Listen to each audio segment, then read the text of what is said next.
Hello and welcome. My name is Marta, and today we are going to be doing a little project with this clock that I got. It's very dinged up. It's not in the best shape. It does work, but it's not in the best shape. So I am going to paint it today. And it is an imitation Seth Thomas clock. I do have a Seth Thomas clock, but this one does not have his name anywhere. It does say it's from New England, Connecticut. So that's all I really know about it. That, and it's not in the best conditions on the body. So we are going to be making it a very magical Christmas clock.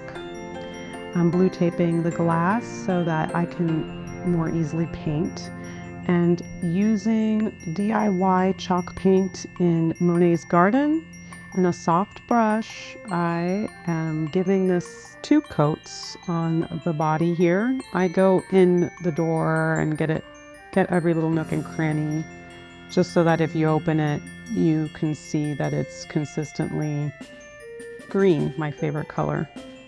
Of course, we're painting it green.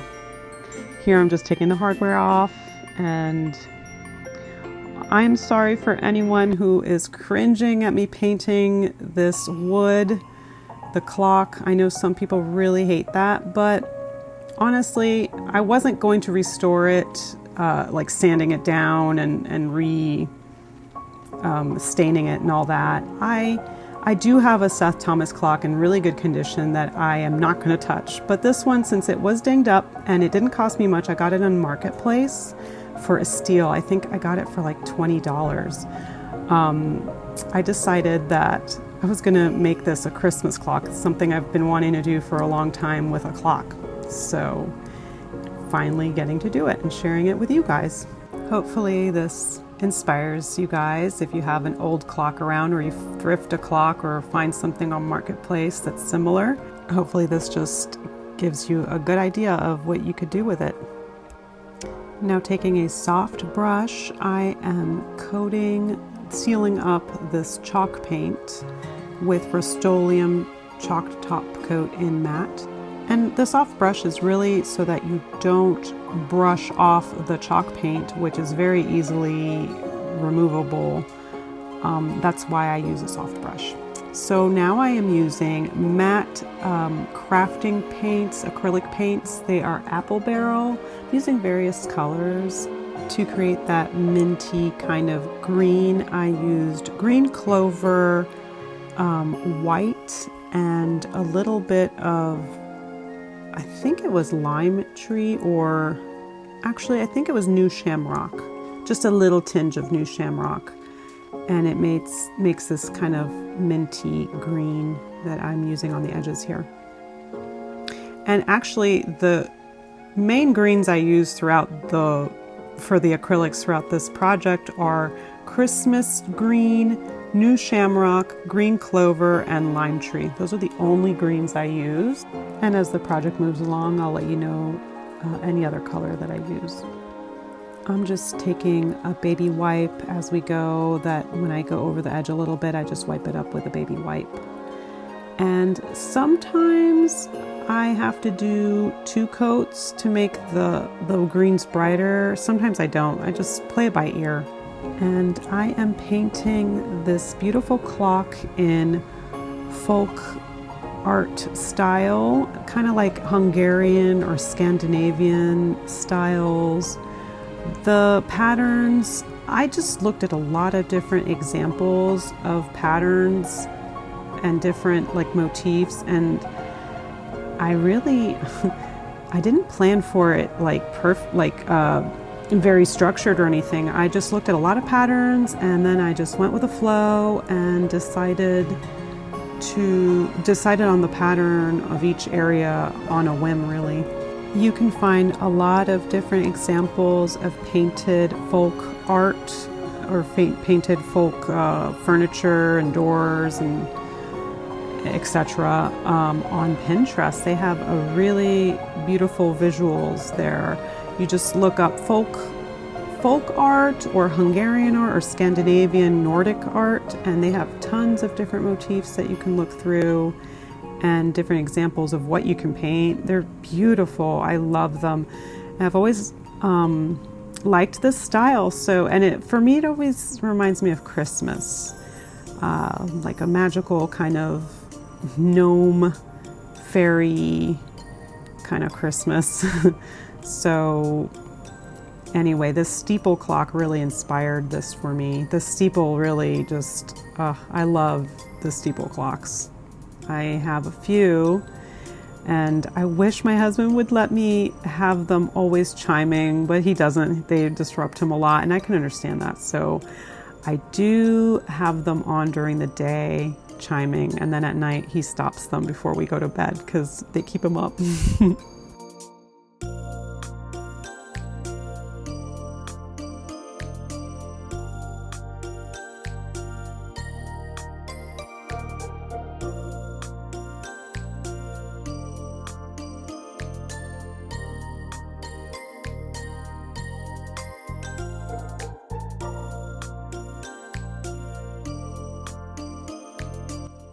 And I am finally officially in the Christmas mood. It's finally December. It snowed here today, and it's cold and cozy, and I'm getting some firewood so I can start making some fires in the house. And I finally am feeling the Christmas spirit. It takes me a while to get into it, but once I'm in it, I am in. And I'm so happy to be doing these projects. They make me feel more in the Christmas spirit. Actually, Christmas for me has always been a handcrafted thing. My mom always made stuff growing up, ornaments and decorations. And for me, if you don't make something in Christmas, it's not quite the same. Cooking, of course, and baking is the same. Is the same kind of creativity, I think. Whether you're cooking or painting or playing music or doing something artistic and handcrafted, I think is what gets me in the Christmas spirit. The commercial Christmases nowadays, as pretty as a lot of those decorations are, I just feel like something handmade that you can see year after year and you can share with your family is really what makes it more special, at least for me anyway. You can most certainly buy things that are really beautiful out there and put them up every year, and it makes you smile and happy. So, but yeah, something handcrafted though, like for example this clock, it takes a long time. Now you're seeing this in like 25x speed. I wish I could paint this fast, but honestly, all in all, this clock painting wise, it took me many hours. I would say upwards of 8 to 10 hours of painting. And I took a lot of breaks. You just let it dry, come back to it, paint a little more, do sections at a time. Very therapeutic for me, painting. I love it. Like you just put something to listen, like a podcast or a movie, and time flows, your mind's just going and everything's very calm, and I don't know, there's just something about it. It's very therapeutic for me. One thing I'd like to point out while you're painting is use various small, tiny brushes. That's what I was using for these, for the smaller details. I have a lot of paint brushes, but the really teeny ones that are almost like the size of a pen, that's what you want to be using. And as you're going, just be mindful of the paint that's still wet. There's a couple of times where I forgot and my hand just kind of scraped by and I had to wipe it up and repaint it.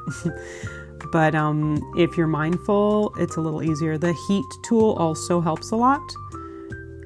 And yeah, those are some tips for the painting.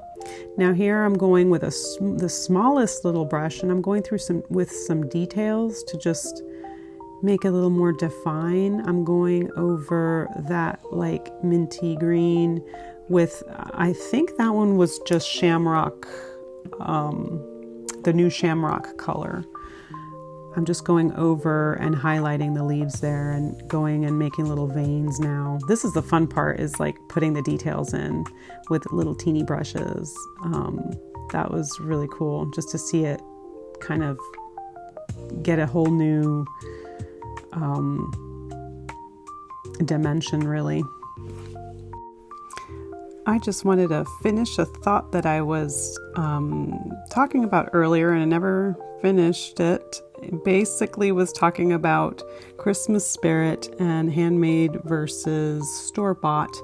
And what I was trying to get at, and I never completed my thought, was this, for example, this painting this clock takes a lot of hours and dedication and love and time. And that can't be reproduced by like commercial Christmas. As pretty as a lot of those ornaments are, they're not all handcrafted with care by a loved one. And that's all I meant about making something every year, an heirloom for Christmas, so to speak. That is, I feel, more magical than something that you could buy commercially made. Here I'm just taking gold rub and buff and making that little handle gold.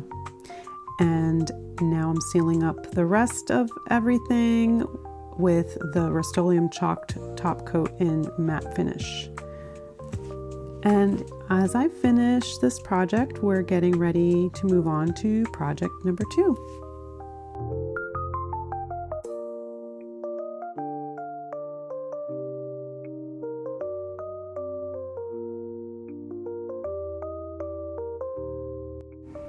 Okay, project number 2. I thrifted this cool candle thingy. I don't know what thrift store, but it was $6.99. I think I got it for half off, and the candle smells wonderful. The sticker said it was from TJ Maxx. It didn't have an original price, but we are going to paint it, of course, with DIY paint, chalk paint in Salty Kiss. Another green. Maybe that's why I like Christmas so much, because it's full of green, which I just can't get enough of. So I'm giving it a good coat, even coat all the way around. And this wasn't like in the best shape. Some parts of that wood was a little rough, but anyway. So here, taking that soft brush and coating the chalk paint in the Rust-Oleum chalked top coat again. And it's ready to go. And I'm going to be doing a very similar thing, pretty much the same thing that what I did with the clock. I am making this a folky Christmas tree as well. I'm going to do some patterns and all those little rings, and I'm taking the same colors because I love those colors.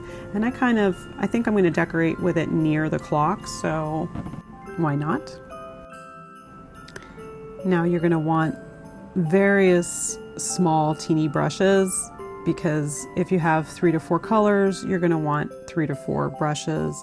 And this paint dries really fast. I found that cleaning brushes between the colors was the best, because if not, it just dries up, and then you can't load the brush really well with the paint if it's even slightly dry.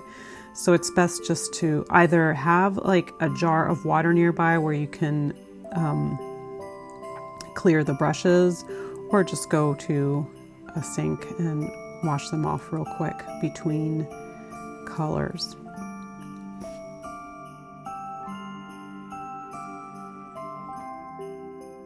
Now, in my last video, I mentioned that I listened to Tony Walker's ghost stories. And this time around, I was, of course, listening to him. But I also wanted to give a shout out to another favorite podcast of mine. Her name is Scary Fairy Godmother, and she has a very atmospheric kind of voice, and the way she reads stories of actual like encounters of people that had really strange ghostly or fairy-like encounters and very interesting stories. And just the mood of her podcast is wonderful. I love it. It's very dreamy. And that's what I was listening to. Actually, when I was listening to it, she had just released her latest, and I was so delighted to listen to it. I highly recommend her too. If you like that kind of story of first encounters with strange happenings and weird things that don't necessarily fit in the ghost realm, but maybe do, but a little more into the fairy realm.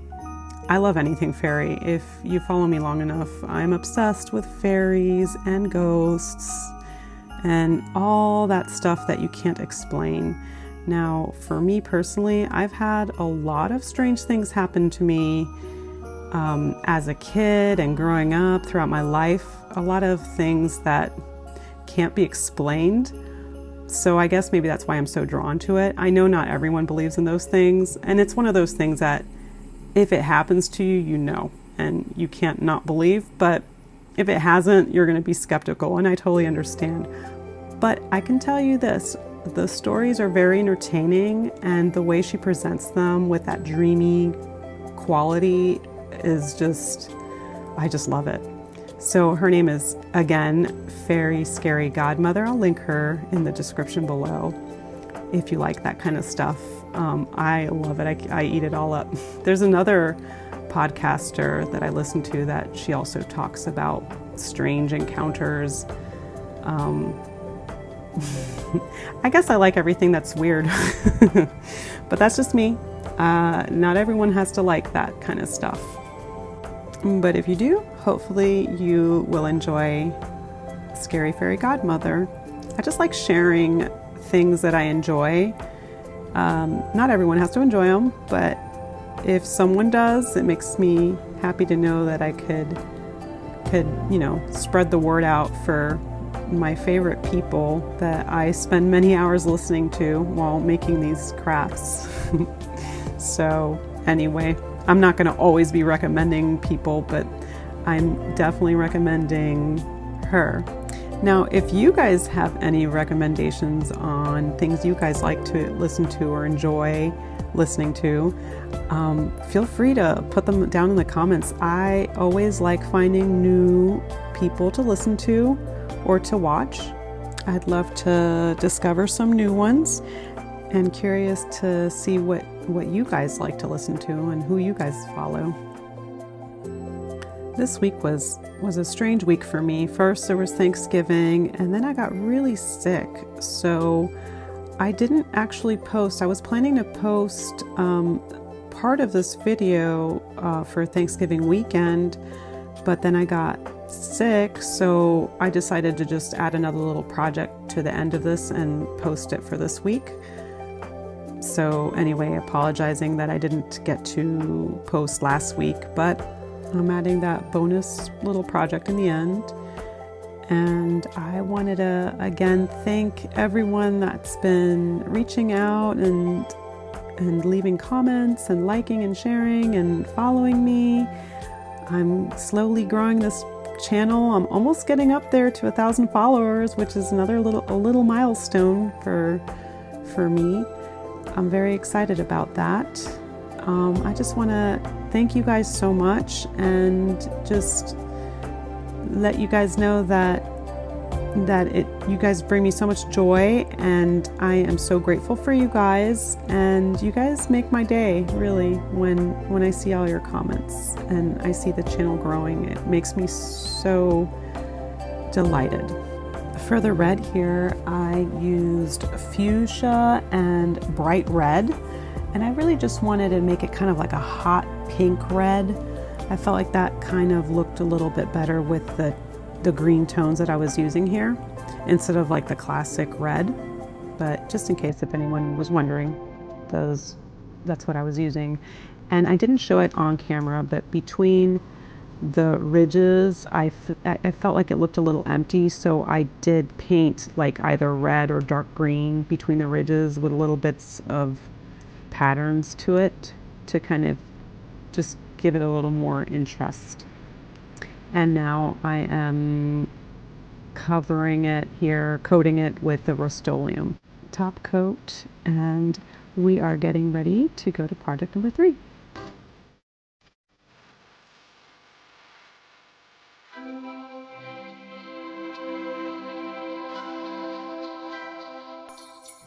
And we're ready for project number 3.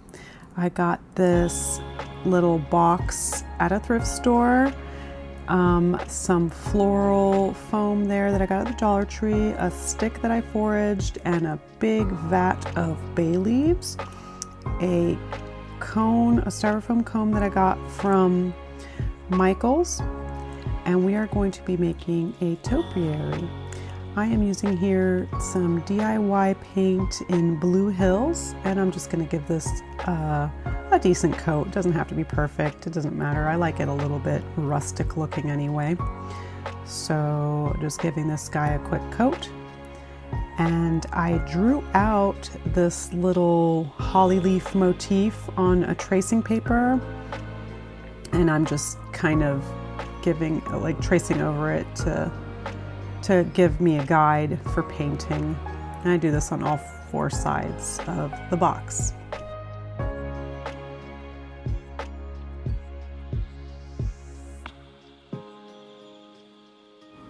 Once I have the 4 sides done, I am ready to paint, and I just trace over with a fine paintbrush the holly leaves. This box I'm doing very simple. I'm not going to do the folk style painting here. It's just going to be a very simple holly motif here. For the leaves, I am using the new shamrock green color, and then for the little veins, I'm using lime tree and a little bit of the new shamrock mixed in there. And I'm really just doing the little veins so that they pop. And then the red that I will be using for the berries is the same red I've been using. It's the bright red and the fuchsia, and it's just to make it a little bit like a way brighter than the bright red that is already pre-mixed in the little bottles there.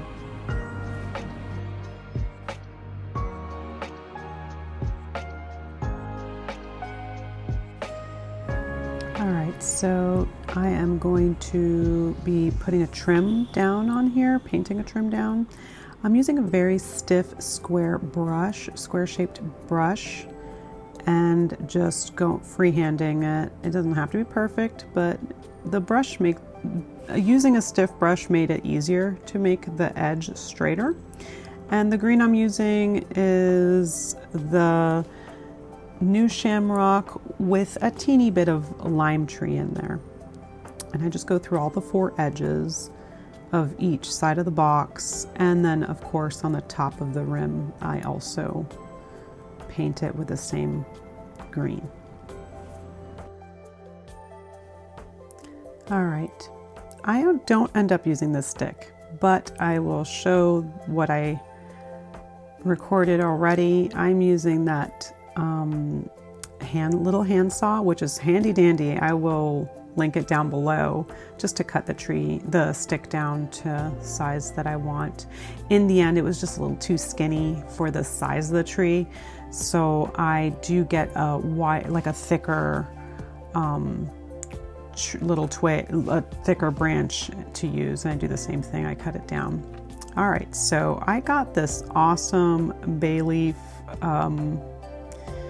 I guess big jug of bay leaves. They're 1 pound. I think I got them for like 20 bucks.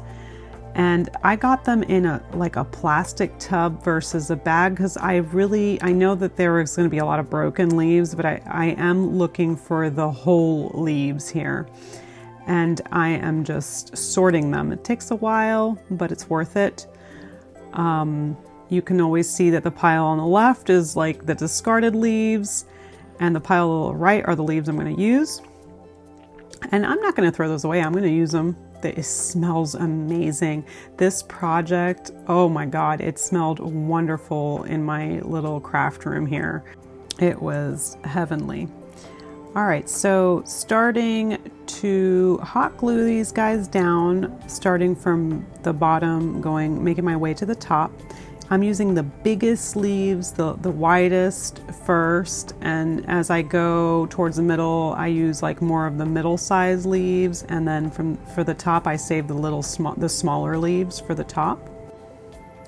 I do want to point out that sometimes the tips or the ends of these leaves are broken, but on the other side, on the other end, it's okay. It's like more intact. So you can just flip it. If it's like the little end with the little twig, like where the leaf begins and not ends, it's fine. It looks good either way, I think. It doesn't have to all be the ends of the leaves. You could use the other side, no problem. And also on that note, if some of these larger leaves, the ends were good, but the back, the towards the other side of the leaf, it wasn't that great. It was like broken or whatever. I would just cut those and glue them. They don't have to all be whole. It's no big deal. The next line up will cover them up, so you can't really tell.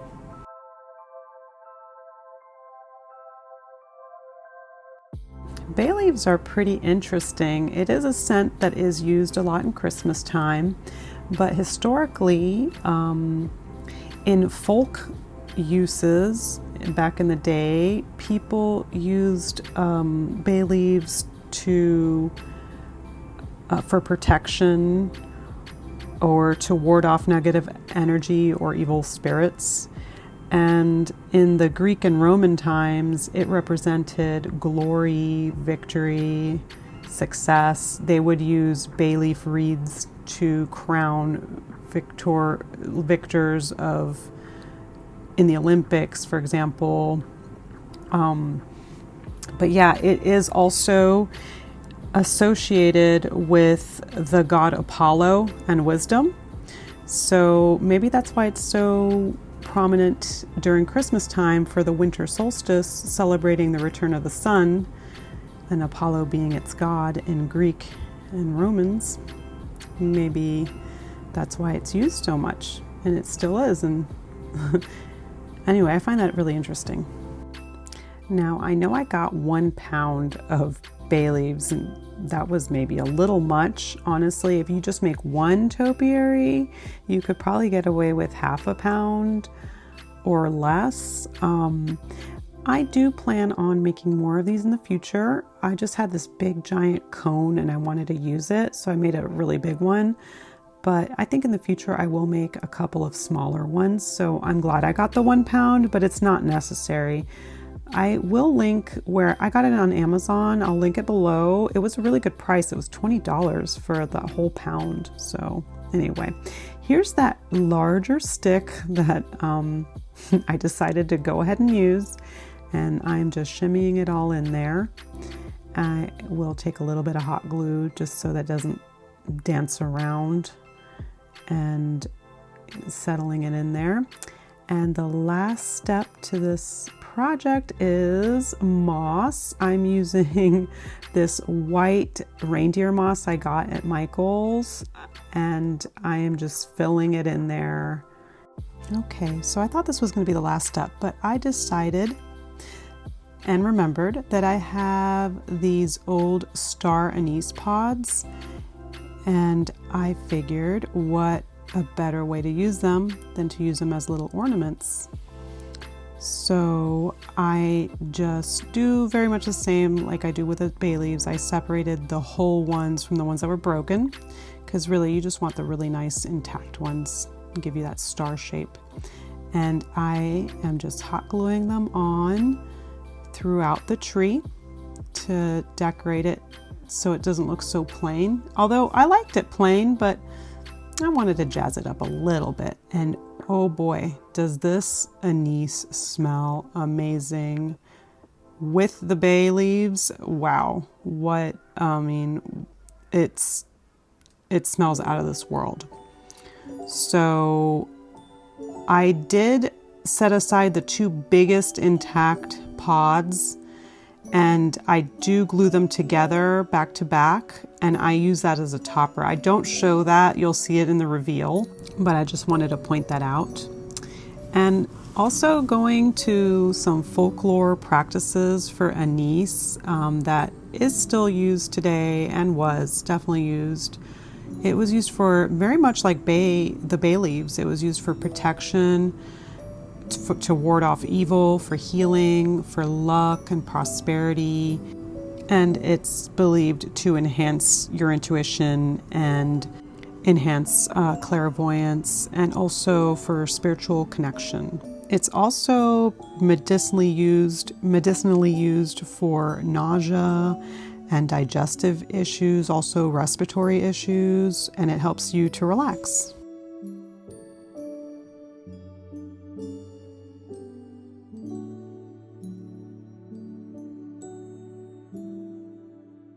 I hope you guys enjoyed watching me make these projects, and lots of love to everyone. I hope you guys are enjoying your December. I hope you guys stay healthy and safe out there, and I will see you guys next week. And it is time for the reveal. Bye-bye.